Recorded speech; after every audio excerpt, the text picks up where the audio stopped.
сега се враќаме во нашето студио со нашиот гостин, доктор, кој што овде не дојден од Неуромедика, доктор Зафировски, специјалист по ортопедија и ортопедска хирургија. Добро јутро, докторе. Добро утро, поздрав до гледачите на Алфа телевизија. Денес имаме тема вродени ортопедски заболувања. Гледам дека се донесовте со вас и материјали, затоа убаво и практично и пластично да им го доловиме на гледачите. И сега ќе започнеме општо, да речеме, колку се чести воопшто овие вродени ортопедски заболувања? Најпрво да кажам дека децата се наша иднина. Секое новородено дете представува нова радост и нова можност не само за нашава земја, туку и за целиот свет. Вродените заболувања на локомоторниот апарат се прилично чести, може би едни од најчестите вродени заболувања на човечкиот организам, после кардиоваскуларните заболувања, срчевите вродени мани, доваѓаат вродените заболувања на локомоторниот апарат. Најчесто од вродените заболувања се развојната недоразвиеност на колковите, тоест вродените исчашувања на колковите, вроденото криво стапало, вродениот крив врат, вроденото искривување на рабетниот столб, сколиоза. Меѓутоа, денес ќе зборуваме точно за најчестите вродени заболувања на апаратот за движење. Тие се со различна инциденца, тоест каква е честотата во зависност од регионот, во зависност од возраста на детето, во зависност од многу фактори, таа е различна. Прифатено е дека вроденото заболување на колковите, вродените исчашени колкови или вродени недоразвиени колкови, чести се од 2 до 20%. Меѓутоа, во некои региони тие може да бидат и повеќе од 20%, 30%. Ќе наведам еден пример. Децата кои што се раѓаат во соседна Црна Гора, под долината на реката Зета, таму скоро секое трето дете е со недоразвиени колкови. Најверојатно од географскиот регион, од почвата, може би и фамилиарно и генетски. Многу деца кои што се раѓаат таму имаат недоразвиени колкови. Исто така и во нашава земја, во минатото, пред 30, 40, 50 години, се раѓа прилично голем процент на деца со недоразвиени колкови, меѓу 2 и 5% недоразвиени колкови. Што се однесува до вродените криви стапала... А причината која била? Причините се бројни. Причините се бројни, реков, во зависно од географскиот регион каде што се раѓаат, потоа во зависност дали има некоја авитаминоза, недостаток на витамини, во зависност од зрачење во средината каде што се раѓаат новородените, генетските фактори, фамилиарните фактори исто така се многу битни. Потоа, да кажам, за вродените недоразвиени колкови, многу е битно доколку мајката или некој во фамилијата имал вродена недоразвиеност на колковите, се очекува ризик фактор е и бебето да има недоразвиени колкови. Тамо ризични фактори се карлична презентација на плодот во матката за време на бременоста, потоа првородка, па женско дете, па генетскиот фактор, фамилиарна анамнеза, сето тоа влијае да постои можност за појава на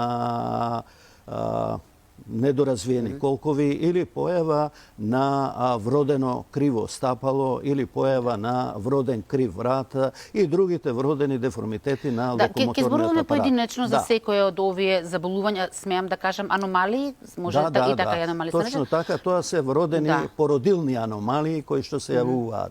Но сакав прво нешто да ве прашам, бидејќи често пати на некој начин, и директно и индиректно, и се префрлува на мајката делум на вина, во случај бебето да биде родено со такви аномалии. Има ли вистина во тоа? Може ли мајката да превенира или пак полошо да придонесе за вакви аномалии? Многу добро прашање. Тоа што се зборува во народот, сигурно дека тоа се искуства од векови и тоа е точно дека мајката може многу да придонесе и многу да превенира. Да речеме, ако мајката не спортува или не се движи за време на бременоста, тогаш шансите да дојде до некое вродено заболување на локомоторниот апарат се поголеми. Исто така, ако пуши, ако пие, Тоа се оние стандардни препораки што ги слушаме генерално и за секој човек, а особено за мајката, претпоставувам, да. Исто така, и начинот како тече бременоста, дали се контролира, и тоа влијае, дали има недостаток на некои витамини, може да се коригира, да ги земе тие витамини што недостасуваат, така да, еве да речам, во минатото, 50-тите години се откри еден лек во Германија, талидомид, кој што служеше за смирување на бремената жена, да го нема оној утрински мамурлук, да не повраќа и така натамо. И многу од бремените жени го земаа тој лек талидомид, меѓутоа се јави една епидемија на деца кои што се раѓа со вродени аномалии, најчесто на локомоторниот апарат. И тоа со вродени и шашени колкови, со криви стапала, со недостаток на ампутирани раце, ампутирани нозе, со искривување на рбетниот столб. Брзо после тоа, во 60-тите и 70-тите години се увиди дека тој лек, талидомидот, делува и тој лек се забрани. Меѓутоа, денес го има тој лек за друга намена, не се користи за овие намени за смирување и се користи за некои други заболувања, така да се е важно. И начинот на повивање на детето веднаш после раѓањето има влијание, бидејќи порано децата ги повива како фишеци со повоите и можеше да дојде до исчашување на коковите. Така да во Америка на милиони деца забележале дека тоа не е добар начин на повивање и од тогаш веќе се отпочна и во нашава земја широко повивање кај децата и бројот на исчашени колкови во првиот месец после раѓањето драстично се намали. И ние во Македонија и во поранешната Југославија имавме проект за намалување на бројот на новородени деца со исчашени колкови и тој проект помогна многу бројот на деца, новородени деца со исчашени колкови да се намали кај нас. Ајде да одиме поред со најчестите заболувања, тоа е исчашениот колко, како што разбрав. Прво да ве прашам, зошто било почест кај девојчињата отколку кај машките? Еве, одлично прашање. Тоа е точно така, 4 до 6 пати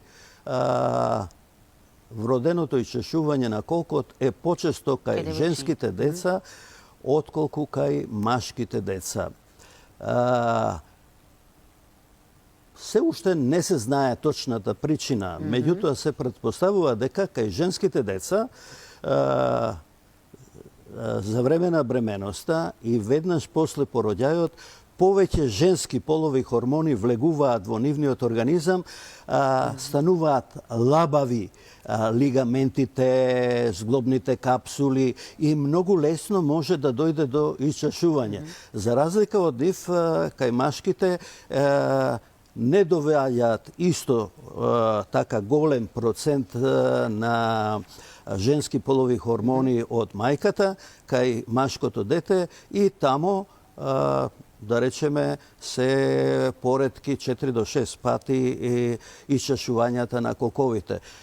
Најверојатно има и некоја друга причина, да речеме женските новородени се понежни и многу полесно може главата на бутната коска да излезе од чашката и да се исчаши. Кога може да се детектира оваа аномалија? Ова аномалија може да се детектира, да се открие веднаш после раѓањето. Ние овде во Македонија веќе беше прифатена пракса, веднаш после раѓањето, 24 часа, најдалеку 48 или 72 часа, во зависност од состојбата на новороденото, систематски ги прегледувавме сите новородени. Меѓутоа, нажалост, не во сите болници се практикува истото.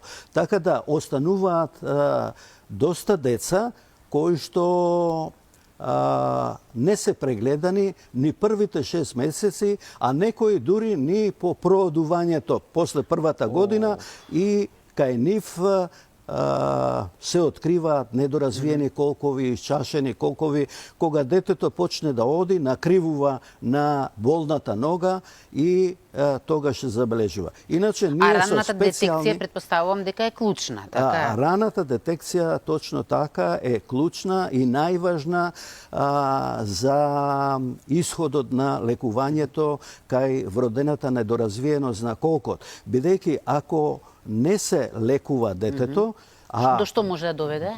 Тоа може да доведе до рани дегенеративни промени на зглобот на колкот. Особата чувствува болки на тој колк кога ќе натежне со својата тежина, се зголемуваат триењата во колкот, особата накривува, боли, се инвалидизира и единствено решение во таквите значи може да има. Во таквите случаи е поставување на вештачки колк веќе после 20-та година, што не би било добро. Ајде да речеме навреме да се детектира, каков е третманот после тоа? Навреме кога ќе се детектира веднаш после раѓањето, ние имаме специјални клинички тестови со кои веднаш искусен ортопед утврдува дека се работи за недоразвиен колк со самиот преглед. Бидејќи постојат да речеме исчашени колкови кои што може да се исчашат и сублуксирани колкови кои делумно се главата на бутната коска е во чашката, а делумно е надвор од чашката. И ние сите тие тестови можеме да ги детектираме веднаш после раѓањето, значи првиот ден или првата недела после раѓањето и веднаш почнуваме со лекување во зависност од степенот на деформитетот.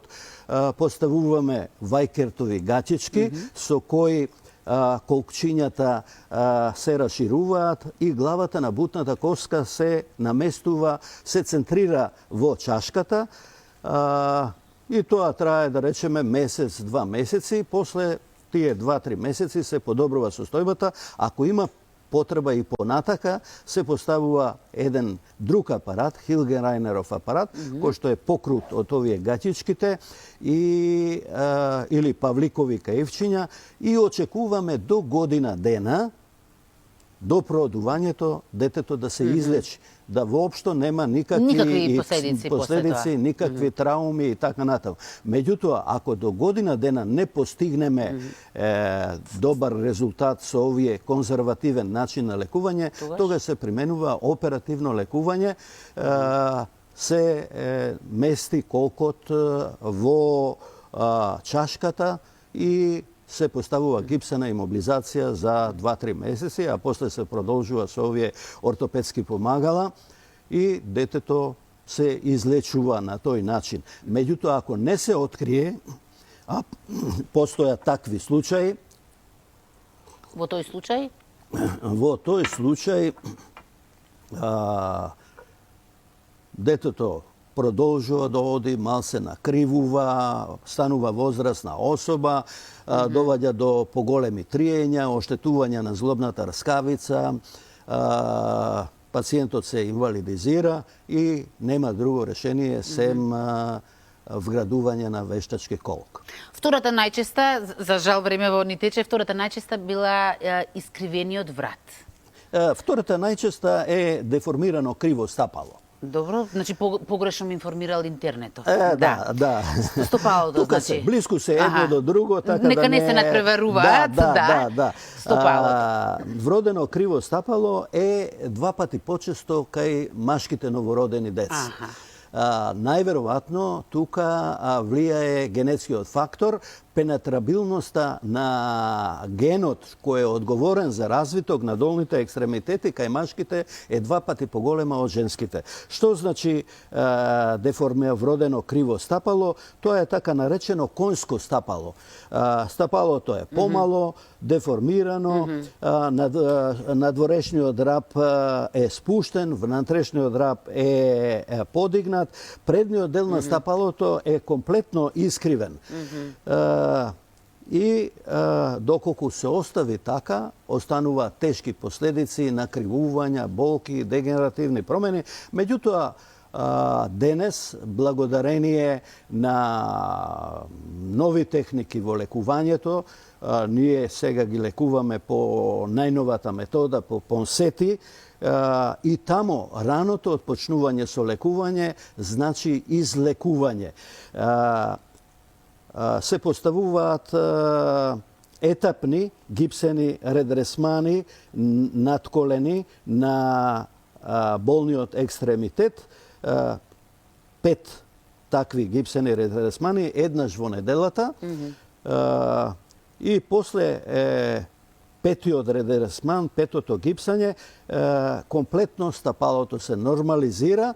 Ако е потребно, се прави мала хируршка интервенција, издолжување на ахиловата татива и на тој начин дефинитивно детето се излекува, се продолжува со специјален ортопедски апарат по Денис Браун до година дена, а после, ако има потреба, се поставуваат само ноќна ортоза Денис Браун до втората, третата година и после тоа нема никакви последици. Породилен или генетски дефект? Ово е исто така породилен, меѓутоа и генетиката влијае многу. Породилни дефекти, вродени аномалии се сите оние со кои што детето се раѓа. Значи, детето се раѓа и ова е голема грижа за родителите, за фамилијата на тоа детенце, а и е тежок проблем не само за родителите и за лекарите, ортопедите, бидејќи сите сакаме да има здраво дете, да се роди здраво дете. Битно е тука да се напомене дека овој вроден деформитет знае во текот на растот да се повтори. Затоа потребни се редовни контроли и на тој начин се спречува да не дојде до повторно деформирање на рбетниот стол. Мислам дека имаме време уште за искривениот врат. Сосема кратко, трет по честота вроден деформитет е искривениот врат. Тоа е исто така како и вроденото криво стапало, очигледен деформитет при раѓањето, меѓутоа некогаш може да се пропушти. Затоа ние кога ги прегледуваме новородените, имаме еден системанско аналитички логичен пристап, почнувајќи што треба се чекира, така? Што треба да се чекира од главата, вратот, и гледаме дека детенцето ја држи главата само на едната страна, а брадата и погледот му е на другата страна. Тоа е еден мускул на вратот, мускулус стерноклеидомастоидеус, кој што за време на бременоста најверојатно се повредува, а има и тука некоја генетска компонента, фамилиарна анамнеза и така натаму, и доваѓа до стварање на еден хематом во мускулот. Мускулот се скврчува, се скратува и доколку не се лекува, останува со искривен врат, со искривен рбетен столб и има понатака последици. Постојат две врсти на искривување, вродено искривување на вратот, тоа е мускулната форма, која што со лекување, со физикална терапија, со шансова кравата, има одлични резултати и до година дена се завршува добро, а има една друга форма, коскена форма на искривување на вратот, каде што вратните пршлени недостасуваат. Неколку вратни пршлени недостасуваат или има клинасти вратни пршлени, комбинирано со мускулни деформитети на вратот, таа форма на тортиколис конгенита е многу тешка за лекување и многу малку се постигнува од неа. За среќа, таа е многу поретка од мускулнава форма, која што е со одлична прогноза.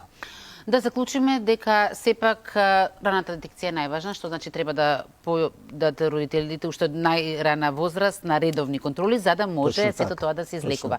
Докторе, многу ви благодарам на ова ваше гостување. Со оглед на тоа што не ги опфативме сите, ќе мора повторно да ни дојдете овде во студијата.